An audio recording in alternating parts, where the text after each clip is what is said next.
బెంగాల్లో నాలుగోసారి అధికారం దక్కించుకోవడానికి మమత పావులు కదుపుతున్నారు. దీదీకే 10 వచన్ పేరుతో 10 హామీలతో మేనిఫెస్టో విడుదల చేశారు.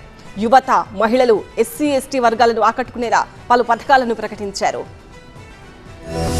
మమత ఓటర్లకు 10 హామీలిచ్చారు. దువారో చికిత్స పథకం కింద ఇంటింటికి వైద్య సేవలు అందిస్తామని మమత ప్రకటించారు. నిరుద్యోగ యువతకు ప్రతి నెల 1500 రూపాయల నిరుద్యోగ భృతి ఇస్తామని ప్రకటించారు. లక్ష్మీ బండార్ యోజన కింద మహిళలకు ప్రతి నెల 1500 రూపాయల సాయం ఇస్తామన్నారు. ఎస్సీ ఎస్టీ మహిళలకు ప్రతి నెల 1700 రూపాయలు ఇస్తామన్నారు. రాష్ట్రంలోని వేలాది పాఠశాలలను ఆధునీకరించడంతో పాటు ఈ లెర్నింగ్ సదుపాయాలు కల్పిస్తామని మమత హామీ ఇచ్చారు. కొత్తగా 7 జిల్లాలు మున్సిపాలిటీలు ఏర్పాటు చేసి పాలనను ప్రజలకు మరింత చేరువ చేస్తామన్నారు. రైతుల అవసరాలను దృష్టిలో ఉంచుకుని 30,000 కోట్ల రూపాయలతో ప్రత్యేక వ్యవసాయ బడ్జెట్ ను ప్రవేశపెడతామని, ప్రతి కుటుంబానికి శాశ్వత ఇంటి నిర్మాణం చేపట్టడంతో పాటు ప్రతి ఇంటికి శుద్ధి చేసిన తాగునీటి సరఫరా అందేలా చూస్తామని హామీ ఇచ్చారు. ప్రపంచ స్థాయి లాజిస్టిక్స్, ఓడరేవు సౌకర్యాలు, వాణిజ్య మౌలిక సదుపాయాలు, అత్యాధునిక గ్లోబల్ ట్రేడ్ సెంటర్ ను అభివృద్ధి చేయడం ద్వారా బెంగాల్ ను పెట్టుబడులు, వ్యాపారాలకు ప్రధాన కేంద్రంగా తీర్చిదిద్దుతామని మమత ప్రకటించారు. వయోవృద్ధులందరికీ నిరంతరాయంగా వృద్ధాప్య పింఛన్ అందించడంతో పాటు అర్హులైన వారిని ఈ పథకం కిందకు తీసుకొచ్చి క్రమంగా విస్తరిస్తామన్నారు.